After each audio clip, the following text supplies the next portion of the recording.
IG TV में एक बार फिर मुजाहिद वैली आपको खुशामदीद कहता है। ठीक है, सियासत में मुखालफत भी होती है और अगर काबिल जुर्म कोई इर्तिकाब करे जैसे 9 मई, उनको पकड़ा भी जाना चाहिए, लेकिन सियासत में इंतकाम की हद तक नहीं जाना चाहिए। और ख़ास तौर पर अब जो कुछ हो रहा है पंजाब में, ख़ास तौर पर परवेज़ इलाही के साथ उसका ज़िम्मेदार बहरहाल निगरां हुकूमत ही को ठहराया जाएगा।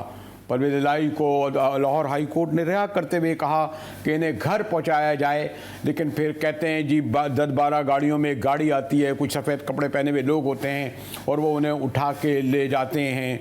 ये उस दिन होता है कि जिसके अगले 2 दिन क्योंकि छुट्टियां होती हैं, जो लाहौर हाई कोर्ट के जज जस्टिस अमजद रफ़ी आज समाअत उसकी करते हैं, तो 11 बजे तक जो भी अदालत में है जिन्हें आना था वो नहीं आए। जैसे अमजद रफ़ी ने जब एडवोकेट जनरल ख़ास तौर पर आईजी पंजाब आए तो उन्होंने कहा कि हमारा मकसद ये था कि आप हक़ाइक़ मंज़र आम पर लाएँ। आईजी ने जवाब दिया कि मैं इस्लामाबाद पुलिस का ज़िम्मेदार नहीं, मेरा अफसर तौहीन कर रहा होगा तो मैं ज़िम्मेदार हूँ। फिर आईजी पंजाब ने मज़ीद कहा माशाल्लाह, क्योंकि बहुत करीब समझे जाते हैं निगरां वज़ीर आला पंजाब के आईजी कि मैं नौकरी आनी जानी चीज़ है, मैं परवेज़ इलाही के मामले की दोबारा तहकीकात करूँगा। फिर अमजद रफ़ी ने आईजी से इस्तफ़सार किया कि परवेज़ इलाही को लाहौर हाई कोर्ट के हुक्म के बावजूद कौन ले गया। आईजी पंजाब ने जवाब दिया कि मैं ये रिपोर्ट जमा कर चुका हूँ। अदालत ने इस्तफ़सार किया कि इस वक्त वो कहाँ हैं। इस पर आईजी पंजाब ने जवाब दिया, हमें बिल्कुल नहीं पता परवेज़ इलाही कहाँ हैं। जैसे जब इस्तफ़सार ने कहा कि आपको वाकई नहीं पता, एडवोकेट जनरल और आईजी पंजाब को भी नहीं पता कि परवेज़ इलाही कहाँ है। इस पर अदालत में कह रहे। आईजी पंजाब ने लतीफ़ खोसा ने जब ये कहा कि बयान दुरुस्त नहीं, तो उन्होंने कहा मुझे अफसोस है। इस पर बड़े दिलचस्प रिमार्क्स दिए जैसे अमजद रफ़ीक ने, अमजद के जनाब यहाँ किसी को जानवर कह दें तो नाराज़, शेर कहें तो खुश हो जाता है। और पिछले 9 मई के बाद यानी 1 जून से ग़ालिबन 10, 11, 12 बार मुख्तलिफ़ अदालतों से उन्हें रिहा किया जाता है, फिर पकड़ा जाता है, रिहा किया जाता है, पकड़ा जाता है। मेरे साथ पाकिस्तान बार कौंसिल के चेयरमैन मोहतरम हसन रज़ा पाशा साहब हैं। पाशा साहब, चलें अगर हम ये समझ भी लें कि शरीफ हुकूमत के दौर था तो कहा जा सकता है कि जी चौधरियों से इंतकाम लिया जा रहा था। निगरां हुकूमत के दौर में क्या आप ये समझते हैं कि वफाकी जो नए हमारे दोस्त हैं सरफराज बुगटी, अनवार काकड़ और पंजाब की नई इंतज़ामिया, किसके कहने पर ये कुछ परवेज़ इलाही साहब के साथ हो रहा है? अदालत के हुक्म की धज्जियाँ बखेरी जा रही हैं और ऐसा कभी इस तरह, सॉरी टू से, हमने भी अब बड़े अदवार देखें, आप भी अदवार देखें, इस तरह की अदालती कार्रवाइयों का मजाक उड़ाया जा रहा है। पाशा साहब, मैंने देखा कि आप लोगों ने बड़े शदीद अल्फाज में मजम्मत भी की है उसके बावजूद। मुजाहिद साहब, वाकई ये अपनी नौइयत का बड़ा यूनिक सा वाक़या है कि अदालत एक ब्लैक एंड कवर दे रही है साबिक़ वज़ीर आला परवेज़ इलाही को और डीआईजी ऑपरेशंस को ये हुक्म दिया कि ये खुद लेके जाएंगे, उनको घर तक छोड़ेंगे, लेकिन और वादा के बावजूद ऐसा ना हो सका और रास्ते में यानी अभी घर नहीं पहुंचे तो उनको सादा पुलिस वालों ने अगवा कर लिया, उठा लिया। और जिस अंदाज में उठाया ये भी एक बड़ी अजीबोगरीब बात लगी हमें, तरीका वारदात अजीब लगा और नहीं पता कि पंजाब पुलिस थी, इस्लामाबाद पुलिस थी या कोई और थे। लेकिन जिस तरह अदालत की रिट चैलेंज की गई, ये बहरहाल हमारे लिए है और हम समझते हैं कि सूरत हाल रही तो ये कोई बेहतर इसका रिजल्ट नहीं आएगा और अदालतों की रिट जब उस पे सवालिया निशान आ जाए तो फिर मुल्क अनारकी की तरफ ही जाएगा और कोई सूरत हाल बचती नहीं है। मतलब ये कैसे हो सकता है कि कोई क्या इस्लामाबाद पंजाब में नहीं, बल्कि मुझे तो ये भी याद है कि एक बहुत पुराना वाक़या था अल्ताफ़ हुसैन का कराची में। लाहौर हाई कोर्ट ने फैसला दिया था आसमा जहांगीर केस में कि जनाब आसमा जहांगीर ने केस किया था कि इनको नशर की जानी चाहिए, इसकी तकारीर पे कुछ था मामला। यानी ये कोई अगर एक हाई कोर्ट फैसला दे तो सिर्फ वो उसी हुदूद में होता है। और फिर इस्लामाबाद तो बहरहाल पंजाबी हुआ ना, या अडियाले या अटक कोई बाहर हैं क्या? जी बिल्कुल। कुछ अर्सा पहले तक तो इस्लामाबाद पंजाब की टेरिटरी था। हमारे पंजाब बार कौंसिल का एक रुकन इस्लामाबाद से मुंतखब होता था। अभी तक उनकी अपनी जेल नहीं बनी। वो अडयाला जेल में इस्लामाबाद के तमाम कैदियों को रखते हैं और वहीं से जेल वैन में रोज़ाना तारीख पेशियों पे लेके जाते हैं। उनकी जेल अंडर कंस्ट्रक्शन है, लेकिन अमली तौर पे जो उनके जो कैदी हैं वो पंजाब के जो जेल खाना जात है उनके मतहत आते हैं। और शायद इसी वजह से अदालत आलिया ने ये ऑर्डर डिस्ट्रिक्ट एंड सेशन जज अटक को किया कि वो अटक की जेल से परवेज इलाही साहब को कल पेश करें लाहौर में उनकी अदालत में। तो यही वजह थी। बहरहाल पुलिस ने अगर एक सूबे की पुलिस ने दूसरे सूबे में लेके जाना है तो उसका बाकायदा एक तरीकाकार है और एक प्रोसीजर को अडॉप्ट करना पड़ता है और थ्रू होम डिपार्टमेंट ये होता है। इस तरह नहीं होता कि आप ऐसे ही उठा के ले जाएं और बाद में सारी कागजी कार्रवाई होती रहे।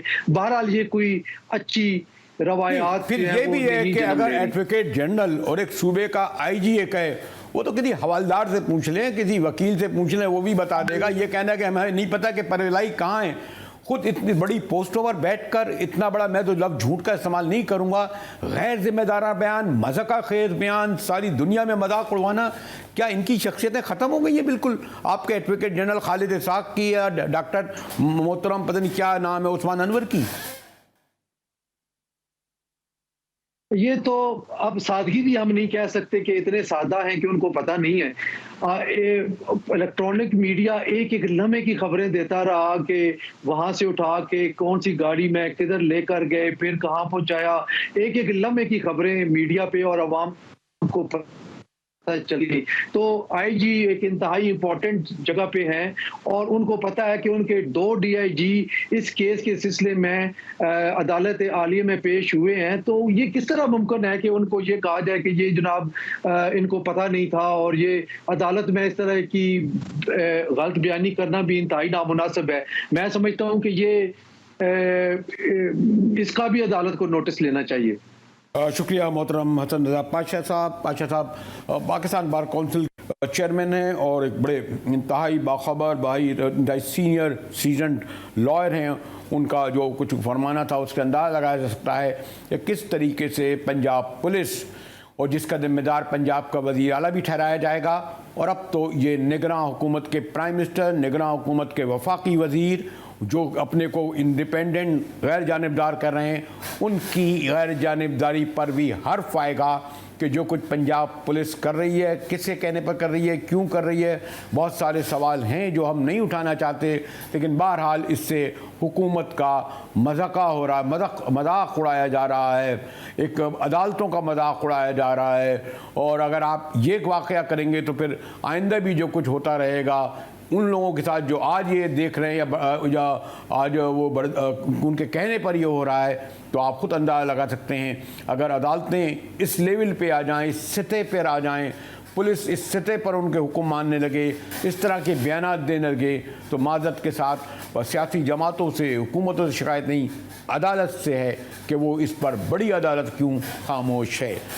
ब्रेक के बाद आएंगे तो ज़रा अपने शहर कराची की खबर लेंगे। हाँ, कराची नहीं बल्कि सूबे सिंध की, बल्कि बहरहाल मुत्तहदा कौमी मूवमेंट जो स्टैंड लेती है उसे कौमी सतह पर भी देखा जाता है कि वो आने वाले इलेक्शन के हवाले से क्या सोच रही है, क्या देख रही है। डॉक्टर फारूक सत्तार हमारे मेहमान होंगे।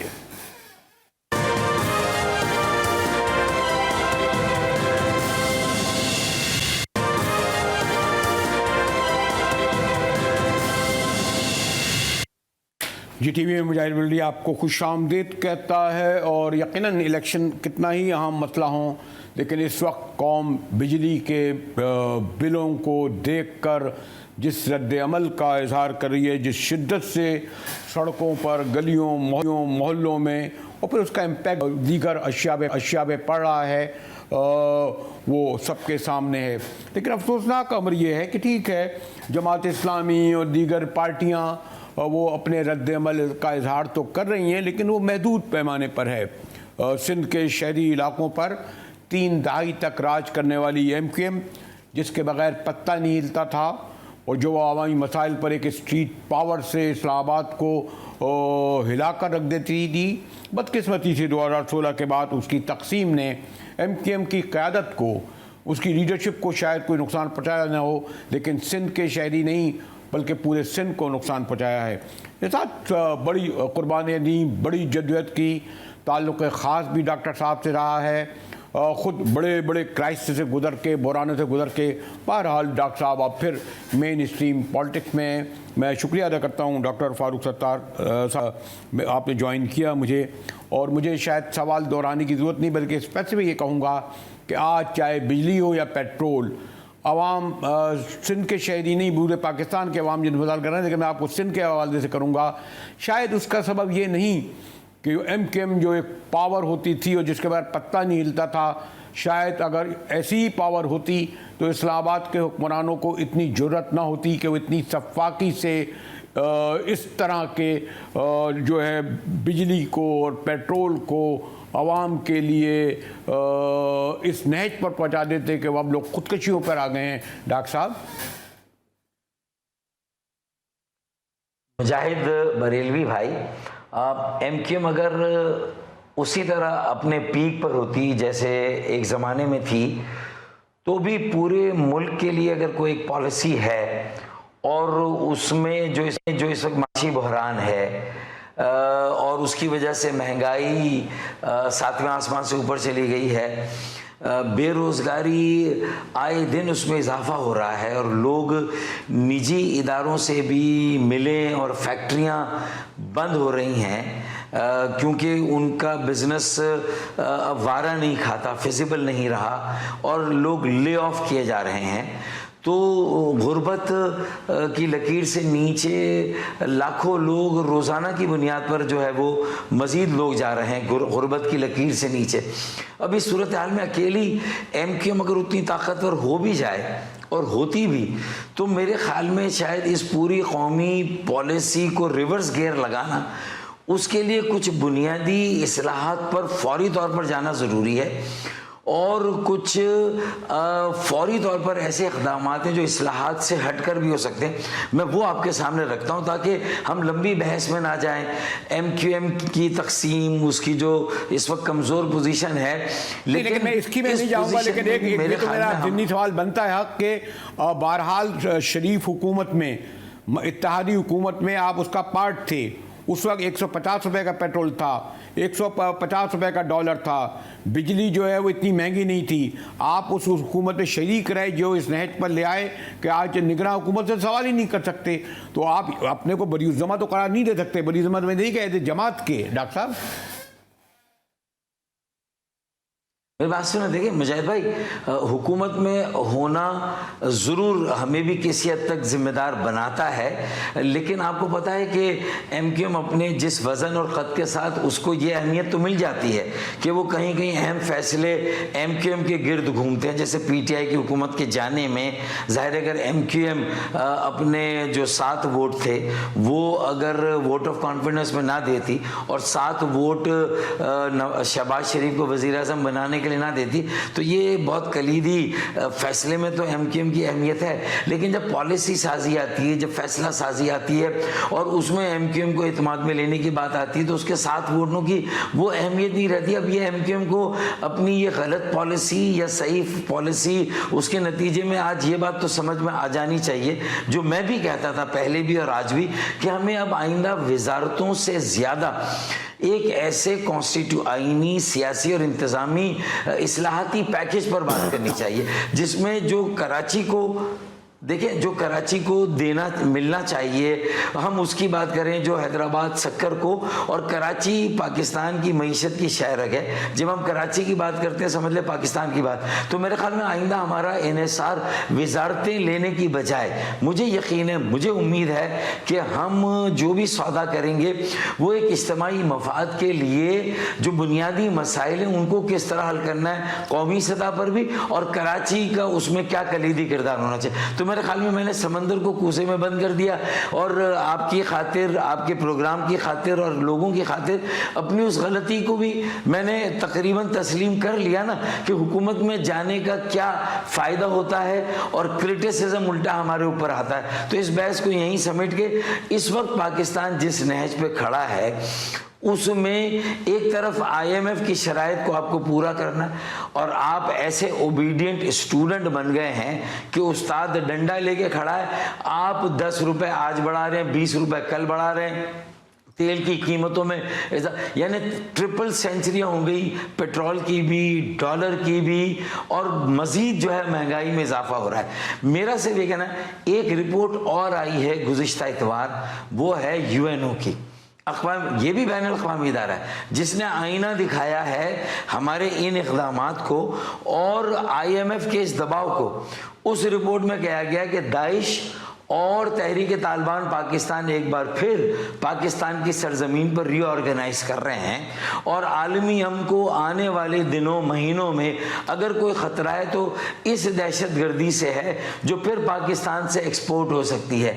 इसका मतलब एक तरफ तो यह है कि आपने इतने बिजली के बिलों में इजाफा कर दिया कि लोग 4000 का बिल दे रहे थे, आज 5,500-6,000 का, कम से कम जो लोएस्ट लेवल है वो कह रहे हैं 4000 में अभी भी दे सकता हूँ, 5,500 नहीं देता, लेना हो लो, ना लेना हो ना लो, बिजली काटो, जो करना करो, मैं तो सिविल नाफरमानी करूंगा और मैं सड़कों पर आ जाऊंगा, कर लो जो करना है, जो बिगाड़ना है बिगाड़ लो। वो तो अब तंग आमद बजंग आमद, इनफ इज इनफ, वो तो कमर बस्ता हो के आ गया बाहर। अच्छा वो 4000 मिलते थे वो भी नहीं मिलेंगे, तो IMF को कितनी रकातों का सवाब हुआ, पॉलिसी बनाने वालों को कितनी रकातों का सवाब हुआ, निगरान हुकूमत को, और अगर उनके साथ रियासती इदारे खड़े तो उन सबको कितनी रकातों का सवाब हुआ कि जो डिफॉल्टर हैं बढ़ रहे हैं, जो खसारा है बढ़ रहा है, जो बिल आप दे रहे हैं वो आ नहीं रहे। तो इसका मतलब ये है कि ये तो लूज लूज सिचुएशन है कि जो देखें भाव तोल नहीं हो रहा, मैं 4000 दे रहा हूँ, ले लो यार, 1500 को अलग रखो, हर दफा 4000 दे दूंगा लेकिन 5, 5,500, 6,000 नहीं दे सकता, ये समझना है।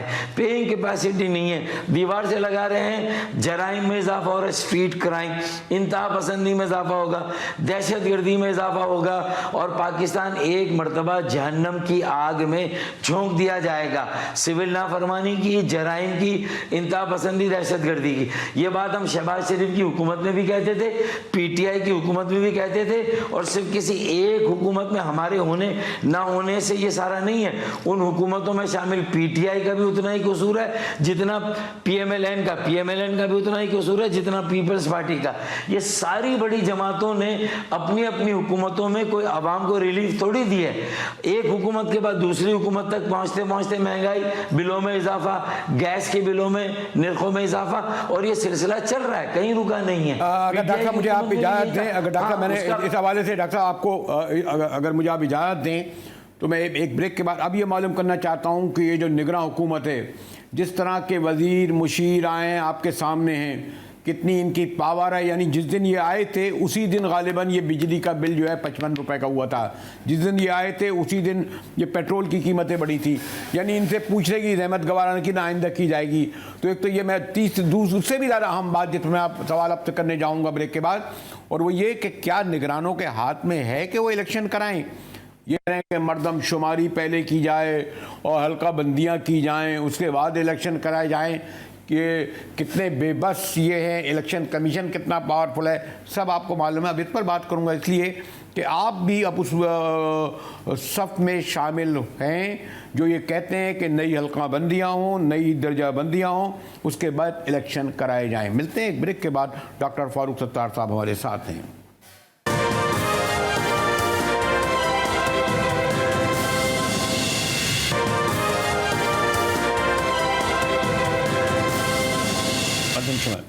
GTV में एक बार फिर मुजाहिद वेलवी आपको खुशामदीद कहता है। और बहरहाल देखें, अगर निगरान इसी तरह निगरानी करते रहे, जिसका इम्कान ये है कि नहीं, यही वो पहले ही कह चुके हैं कि 90 दिन में इलेक्शन नहीं हो सकते, जनवरी में देखेंगे, फरवरी में देखा जाएगा।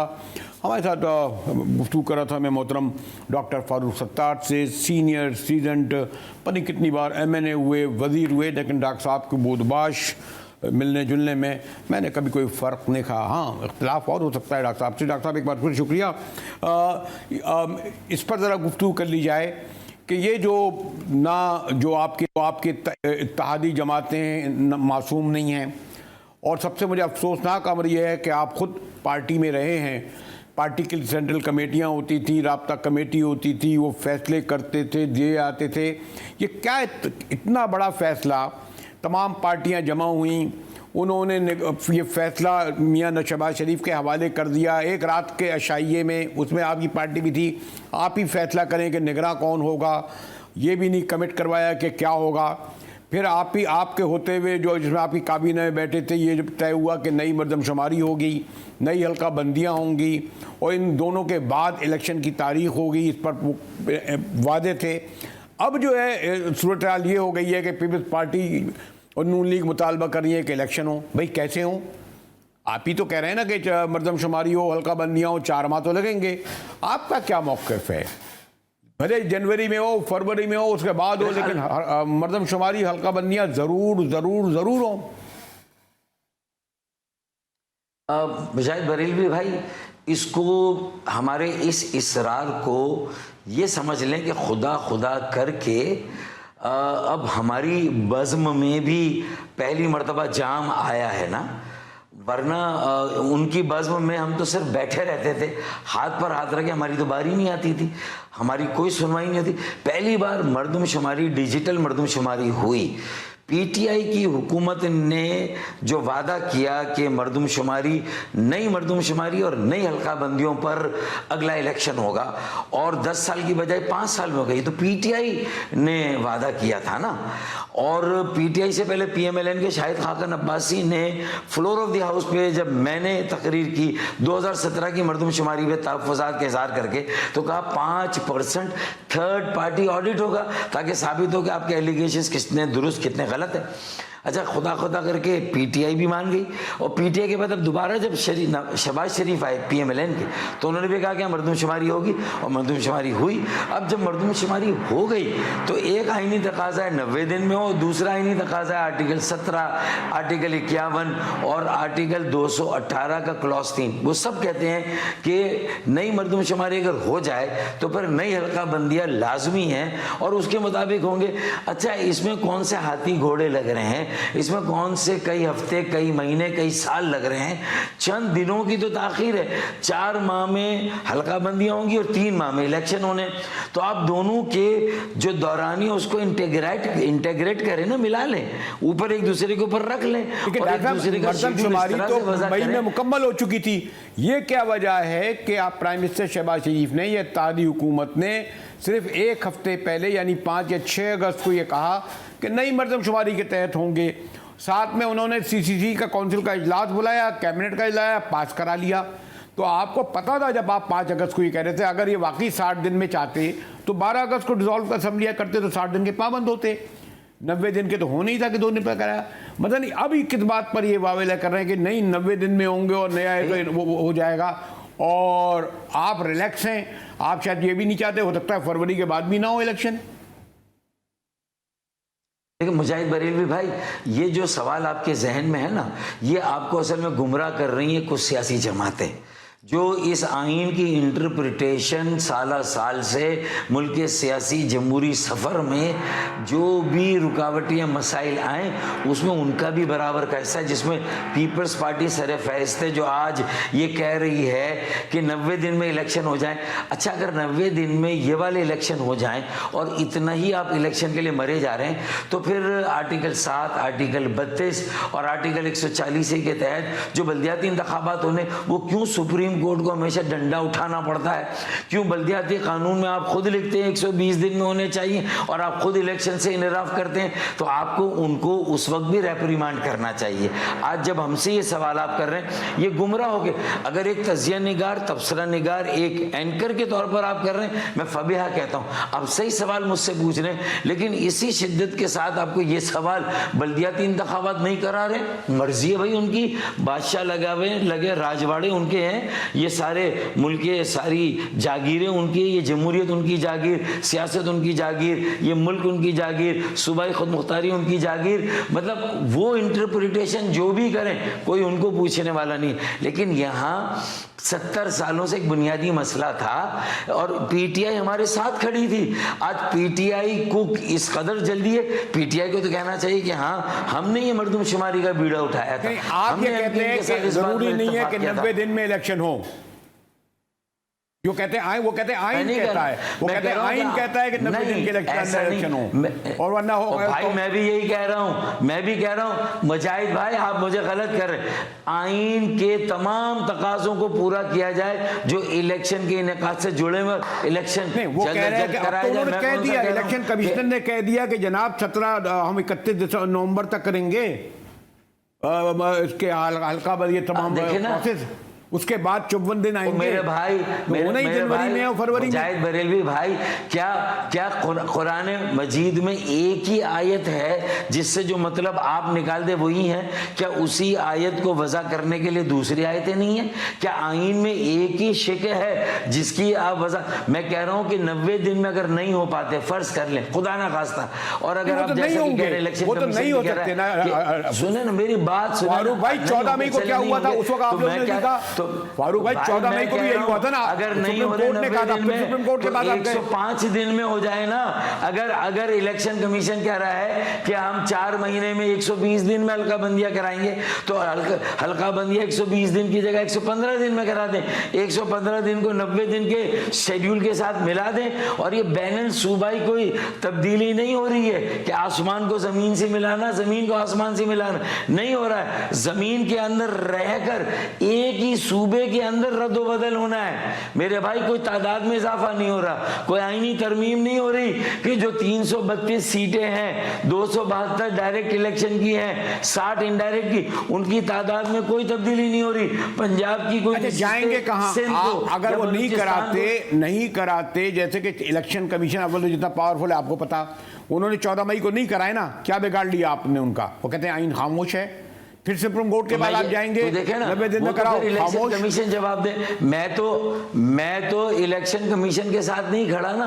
आप भी जो बात करते हैं एकेडमिक करते हैं, जो प्रैक्टिकल जो प्रैग्मेटिक बात है वो अपनी जगह है, और अगर उसकी तौजीह काबिल कबूल है, सुप्रीम कोर्ट एक और रियासती आईनी इदारा है, वहां से अगर कोई पिटीशन होती है और वहां से उसको टेकअप किया जाता है, ये तो सारी मुंह शगाफियां हैं। लेकिन मैं तो ये कह रहा हूं कि सारा मलबा अगर एमक्यूएम के ऊपर डाल दिया जाए तो 75 सालों में एमक्यूएम के साथ, सिंध के शहरों में रहने वालों के साथ, पाकिस्तान बनाने वालों, उनकी मौजूदा नस्लों के साथ जो डोमिसाइल का खिलवाड़ हो रहा है, जो जाली डोमिसाइल पर यह नौकरी दी गई, तो सिंध हाई कोर्ट ने हमारी पिटीशनों को डिसमिस किया, तो उस पर तो मुजाहिद बरेलवी ने कोई प्रोग्राम नहीं किया। जो आईनी पिटीशन थी, जो हमारे डोमिसाइल पे जाली डोमिसाइल, हम साबित कर रहे हैं कि मैट्रिक लाड़काना का नौकरी कराची के डोमिसाइल पे दी गई। क्यों? मैट्रिक अगर जैकबाबाद का कराची के डोमिसाइल पे, डॉक्टर साहब आप भी तो 20-25 साल, आप भी तो 3-4 बार वफाक में रहे, सूबों में रहे। आपको तकलीफ नहीं डॉक्टर साहब आप लोग पीपल्स पार्टी के शरीक इक़्तिदार रहे। नजर में नहीं डॉक्टर साहब, प्लीज नजर में सिर्फ आप शरीक इक़्तिदार रहे पीपल्स पार्टी के साथ। किसी आप डॉक्टर साहब शरीक इक़्तिदार पीपल्स पार्टी के साथ रहे, पीपल्स पार्टी के वकील बनकर बात कर रहे हैं ना मुजाहिद भाई, तो मुझे दुख और तकलीफ तो होगा। कभी मेरे वकील बनकर भी इस तरह प्रोग्राम करें, कभी मुराद अली शाह को भी बुलाएं और उसके साथ भी कहें कि भाई मर्दमशुमारी कब कराई तुमने? जब सुप्रीम कोर्ट ने डंडा हाथ में उठाया। तुमने बल्दियाती इलेक्शन हमेशा तब कराए जब सुप्रीम कोर्ट ने डंडा उठाया। तुमने एमक्यूएम को 70 सीटें, जिला बस्ती, जिला शर्की, जिला कोरंगी, जिला जुनूबी और किसी हद तक औरंगी टाउन, जिला खरबी की सारी सीटें हमारे हल्के 90,000 पर, उनके हल्के 20,000 पर। तो अगर इस तरह 15% के वोट बैंक को कराची में बढ़ाकर अगर वो 55-60% बना दे, हमारे 85% को वो 40% बना दे, और अगर जबरदस्ती अपना मेयर ले आए, तो मुझे बताइए कि उसके बाद क्या होगा? डॉक्टर साहब आप लोग शरीक इक़्तिदार रहे सूबे में और वफाक में पीपल्स पार्टी के, जब ये डोमिसाइल कर रहे थे। देखें हाँ, तो देखें सिर्फ इसीलिए ना कि ये जो सियासी जमहूरी इस्तेहकाम है, इसका बैलेंस अगर खुशकिस्मती या बदकिस्मती से हमारे हाथ आ जाए और हमने सिर्फ एक चीज़ के लिए आखिर तक हुकूमत का साथ दिया, PDM का, क्योंकि पहली मरतबा PMLN ने, वफाक ने, सेंसस कमीशन ने हमें एक्सेस दी। जो एक्सेस सूबे के पास, वज़ीर आला के पास थी, उनके पास तो की थी, चाबी थी। हमें पहली मरतबा एक्सेस दी तो हमने 32,000 इमारतों को नहीं सही गिना। किसने? DC साहिबान। किसने लगाए थे? पीपल्स पार्टी ने। असिस्टेंट कमिश्नर पीपल्स पार्टी ने, इन्यूमरेटर पीपल्स पार्टी ने। तो हमने पहली मरतबा 70 लाख कराची की आबादी को बाजियाब कराए। जहां आप रहते हैं, मैं और आप अंडर काउंटेड हैं, मैं और आप अंडर रिप्रेजेंटेड हैं, मैं और आप अंडर फंडेड हैं, by and large because of the वडेरे जागीरदार जो पीपल्स पार्टी के मसनूई अक्सरियत जो उन्होंने दही सिंध की साल से 5 दहाइयों से 5 मरदमशुमारियों से बनाई हुई है, और ताकि उन्हीं का वजीर आला आता रहे, उन्हीं की अक्सरियत आती रहे। इन हकाइक को भी तो खोले जिनकी वजह से जमहूरियत इस बेसाखी पे चल रही है। जमहूरियत को बनाए ना ऑटोनोमस, अपने पैरों पे खड़ा करें, जमहूरियत को अपना मालिक बनाए, इन वडेरों और जागीरदारों के रहमो करम पर ना डालें। तो उसमें आप भी एज ए सीनियर एंकर अपना किरदार अदा करें, इंसाफ करें, सारी इशूज पर उसी तरह से बात करें जिस तरह आज आप मुझे रेप्रिमांड करें। मुझे खुशी है, मैं इरिटेट नहीं होता, मेरे लहजे में जो सख्ती है वो फर्मनेस है। मैं कोई खुदा ना खास्ता चिढ़कर, कोई अल्लाह ना करे अपना टेम्पर लूज करके ये बात नहीं कर रहा, लेकिन मुझे दुख होता है कि आज 90 दिन और 105 दिन, 105 दिन में हो सकता है, 90 की जगह 105 दिन हो जाएगा। ऐसा तो करते हैं डॉक्टर साहब, मैं आपको ऐसा करता हूं, अपने स्टूडियो में दावत दूंगा, फिर आपसे रूबरू इसी मौजू पर खुलकर बात होगी, क्योंकि मुझे कैमरे के पीछे से कहा जा रहा है कि मैं शुक्रिया अदा करूं। बड़ी बहुत मेहरबानी, बहुत शुक्रिया डॉक्टर साहब। और कतई तौर पर मेरा इरादा आप फारूक सत्तार से जो सवाल करने का ये नहीं था कि आपकी दिल आज़ारी करूं। आपका हमारा एक ताल्लुक़ चलता रहेगा, और वगैरह मैंने कहा कि जल्द ही आपसे आमने सामने रूबरू गुफ्तगू होगी। इसी के साथ ही GTV से विदायत बेली को इजाज़त दीजिए।